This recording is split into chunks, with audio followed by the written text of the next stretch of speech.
Hello friend, कैसे हैं आप लोग? How are you? Chitra institute में आपका स्वागत है। कल की वीडियो में हमने बताया था, एक टॉपिक था आपका important topic for EVS pedagogy with tag word. इसमें से ऐसे ऐसे टैग वर्ड बताए गए हैं जिससे आप देखते ही ऑप्शन को सही कर सकते हैं और आपका 100% सीटेड क्रैक हो सकता है। आज हम 1 से 9 लेसन तक जो कल लेसन बताए गए थे, आज हम उनकी फुल कॉन्सेप्ट के साथ पेडागोजी देखेंगे।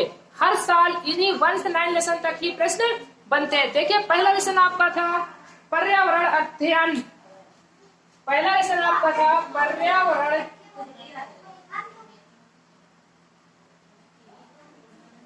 अध्ययन। जैसा कि आपको मालूम है, पर्यावरण अध्ययन दो शब्दों से मिलकर बना है। पहला है परि, दूसरा है आवरण। परि का अर्थ है चारों ओर और आवरण का अर्थ है चारों ओर से ढका हुआ। अर्थात हम ये कह सकते हैं पर्यावरण का अर्थ है चारों ओर से घिरा हुआ या ढके हुए आवरण को हम पर्यावरण कहते हैं। पर्यावरण अध्ययन से कुछ प्रश्न डायरेक्टली बनते हैं, जिसमें से मुख्य बिंदु है, हम नोट कर सकते हैं। मुख्य बिंदु, इसमें मुख्य बिंदु 3 प्रकार के बताए गए हैं। पहला है आपका भौतिक या जैविक कारक। जैविक कारक वे कारक होते हैं जिनके अंतर्गत संसार के समस्त जीव जंतुओं का अध्ययन किया गया है। इसमें मनुष्य है, जीव जंतु है आदि। दूसरा इसी का भौतिक कारक।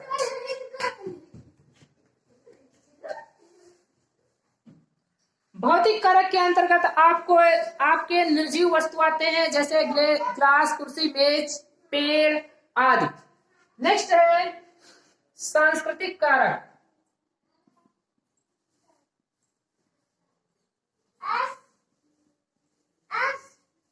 सांस्कृतिक कारक में बताया गया है, यह एक प्रकार का समूह होता है जिसमें विभिन्न प्रकार के समूहों का एक साथ या लोगों का गठन किया जाता है।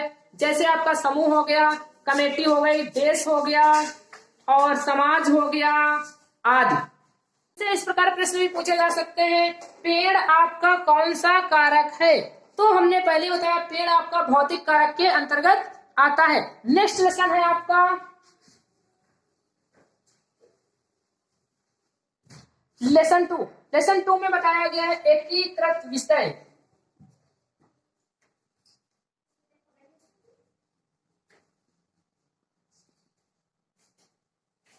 एकीकृत विषय में ये बताया गया है कि पर्यावरण अध्ययन को एकीकृत विषय क्यों बनाया गया। जैसा कि आपको मालूम है 1 से 5 तक 3 से 5 तक कक्षा में पर्यावरण का अध्ययन कराया जाता है और इसमें से अलग अलग विषयों में बहुत सारी संपूर्ण किताबें या अधिक कोर्स होने के कारण इसे एकीकृत विषय मान लिया गया है। ऐसे कुछ महत्वपूर्ण विषय हैं। नंबर 1 भौतिक विज्ञान, नंबर 2 रसायन विज्ञान, नंबर 3 जीव विज्ञान, नंबर 4 इतिहास, नंबर 5 नागरिक शास्त्र, नंबर 6 पारिस्थितिकी, नंबर 7 जैव विज्ञान आदि विषयों का समूह पर्यावरण के अंतर्गत आता है। इसी वजह से या इसीलिए पर्यावरण को एकीकृत से माना गया। एक ऑप्शन आता है किस कक्षा से पर्यावरण का अध्ययन कराया जाता है, तो वहां आपका ऑप्शन 3 सही हो जाएगा। कक्षा 3 से पर्यावरण विषय पढ़ाया जाता है और कक्षा 1 व 2 में बच्चों को केवल पर्यावरण विषय के लिए तैयार किया जाता है। सबसे ज्यादा पर्यावरण भूगोल विषय से अधिक संबंध रखता है, क्योंकि भूगोल के अंतर्गत कई पृथ्वी की वस्तुएं या उनके बारे में अध्ययन किया गया है। नेक्स्ट लेसन है आपका तीसरे लेसन में बताया गया पर्यावरण अध्ययन एवं शिक्षण। पर्यावरण केवल जो है प्राथमिक स्तर वाले बच्चों के लिए ही बनाया गया है। इसमें बच्चे को पर्यावरण इस वजह से सिखाया जाता है जिसमें बच्चा संवेदनशील हो सके, और यह कक्षा 3 से प्रारंभ होती है और कक्षा 5 में समाप्त हो जाती है, और यह उच्च प्राथमिक के लिए संभव नहीं है, और कक्षा 1 और 2 के लिए केवल इसमें बच्चे को तैयार किया जाता है। नेक्स्ट लेसन है आपका अधिगम के सिद्धांत में से 3 टाइप के प्रश्न पूछे जाते हैं। पहला है आपका अधिगम के सिद्धांत। अधिगम के सिद्धांत, अधिगम के सिद्धांत की वीडियो आपको हमारे चित्रा इंस्टीट्यूट चैनल पर जाइए और इसमें प्लेलिस्ट में आपको मिल जाएगी। नेक्स्ट है इसी का अधिगम के नियम। अधिगम के नियम, अधिगम के नियम 3 प्रकार के होते हैं। पहला नियम है आपका अभ्यास का नियम।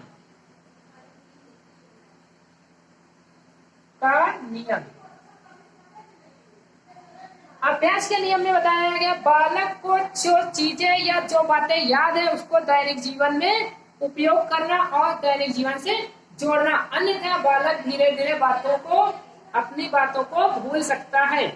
नेक्स्ट इसी का है दूसरा नियम तत्परता का नियम।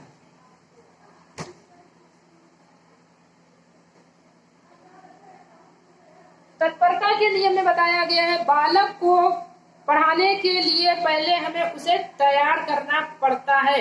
यदि बालक पढ़ने में तत्पर नहीं है तो हम उसे अच्छी शिक्षा नहीं दे सकते और ना ही बालक को समझ में आएगा। नेक्स्ट है प्रभाव का नियम।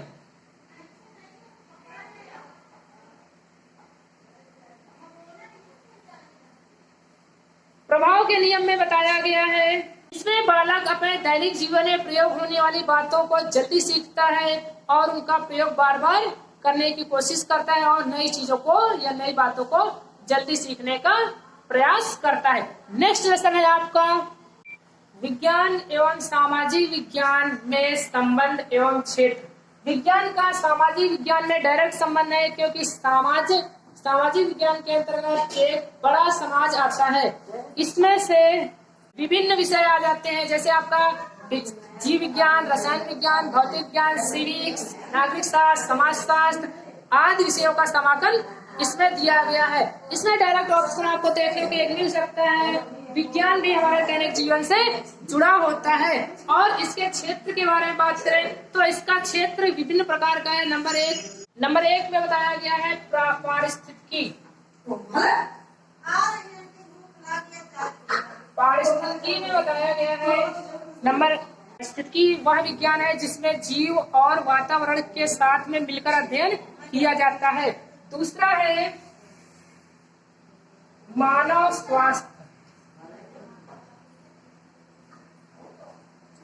मानव स्वास्थ्य में बताया गया है मानव का पर्यावरण से डायरेक्ट संबंध बताया गया है क्योंकि पर्यावरण के माध्यम से ही मनुष्य जाति बीमार होते हैं। यह जल, वायु और जमीन या मिट्टी के कारण होता है। और तीसरा है आपका जैव प्रौद्योगिकी।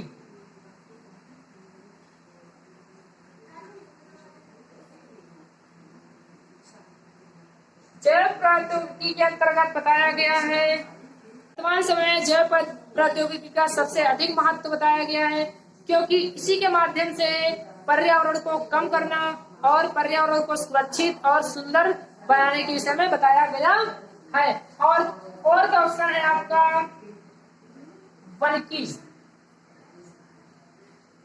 वनिकी को हरा भरा सोना भी कहा जाता है। यह जंगलों में पाए जाने वाले हरे भरे पेड़ों के विषय में अध्ययन कराती है। छठा है आपका पर्यावरण अध्ययन शिक्षण के तरीके। पर्यावरण अध्ययन शिक्षण के तरीके में बताया गया है पहला है आपका संश्लेषण विधि।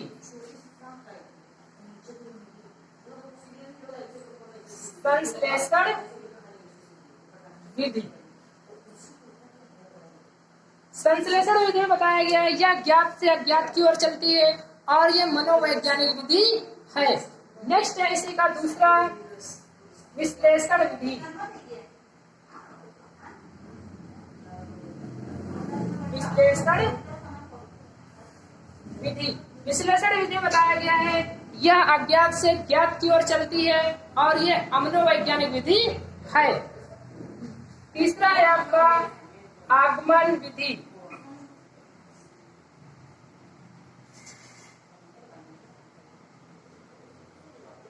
आगमन विधि उदाहरण से नियम की ओर होती है और यह स्थूल से सूक्ष्म की ओर होती है। चौथा है आपका निगमन विधि।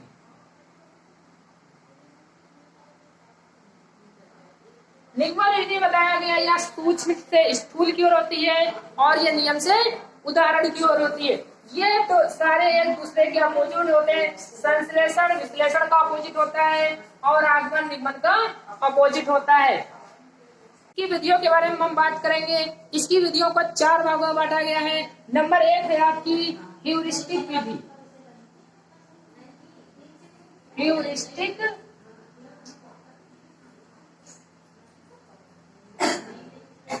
ह्यूरिस्टिक विधि को खोज विधि या अन्वेषण विधि भी कहते हैं। इसमें बालक खोज करके सीखता है। नेक्स्ट है विधि आपकी भ्रमण विधि।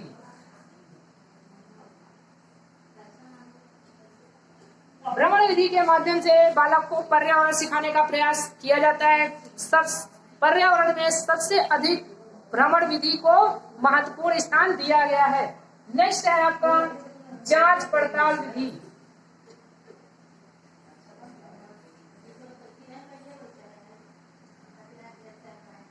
जांच पड़ताल विधि में अध्यापक 2-3 चीजों का मिश्रण एक साथ करके दे देता है और बालक इसको अलग करने में सक्षम होता है।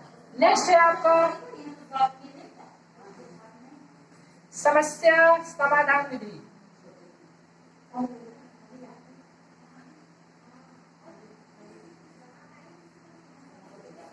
समस्या समाधान विधि के अंतर्गत समस्या के कुछ सवाल या कुछ उदाहरण बच्चों को दे दिए जाते हैं और इसमें बच्चों का कक्षा में समूह बना दिया जाता है। अलग अलग समूह में बांट दिया जाता है और उनको कार्य हल करने के लिए प्रोत्साहन दिया जाता है। नेक्स्ट लेसन है आपका शिक्षण सहायक सामग्री। शिक्षण सहायक सामग्री आपकी 3 प्रकार की होती है। नंबर 1 दृश्य सामग्री। इसमें बालक को दिखा करके जो अध्ययन कराया जाता है दृश्य सहायक सामग्री कहलाती है। दूसरा है श्रव्य सहायक सामग्री या श्रव्य सामग्री।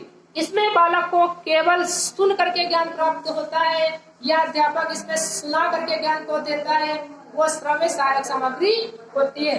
और तीसरा है दृश्य एवं श्रव्य सामग्री। सबसे ज्यादा महत्वपूर्ण दृश्य एवं श्रव्य सामग्री को दिया गया। इसमें बालकों को सुना करके और दिखा करके दोनों प्रकार का अध्ययन कराया जाता है। नेक्स्ट लेसन है आपका पर्यावरण शिक्षण अधिगम में समस्या। इसमें बालक को यदि रुचि उत्पन्न नहीं होती तो शिक्षण कार्य कराने में या करने में परेशानी हो सकती है। या दूसरा है टीचर को पूर्ण रूप से उस विषय के बारे में जानकारी न होना। तीसरा है शिक्षण विधियां गलत तरीके से प्रस्तुत करना। चौथा है बालक को पूर्ण रूप से या मानसिक रूप से शिक्षण के लिए तैयार ना कर पाना। नेक्स्ट लेसन है आपका सतत एवं व्यापक मूल्यांकन। सतत एवं व्यापक मूल्यांकन में बताया गया है बच्चे का मूल्यांकन सतत का अर्थ होता है निरंतर, लगातार होना चाहिए और व्यापक का अर्थ है बच्चे का मूल्यांकन सार्व रूप से या संपूर्ण रूप से उसके शरीर का, उसके क्रियाकलाप और अन्य गतिविधियों से करना चाहिए। हम ये भी कह सकते हैं बच्चे का मूल्यांकन सर्वांगीण विकास के रूप में किया जाना चाहिए। आज का टॉपिक इतने ही। हमारा चैनल कैसा लगा आपको कमेंट में लिख कर बताएं और हमारे चैनल को सब्सक्राइब करें, बेल आइकन का बटन दबाएं और अधिक से अधिक शेयर करें। Thank you.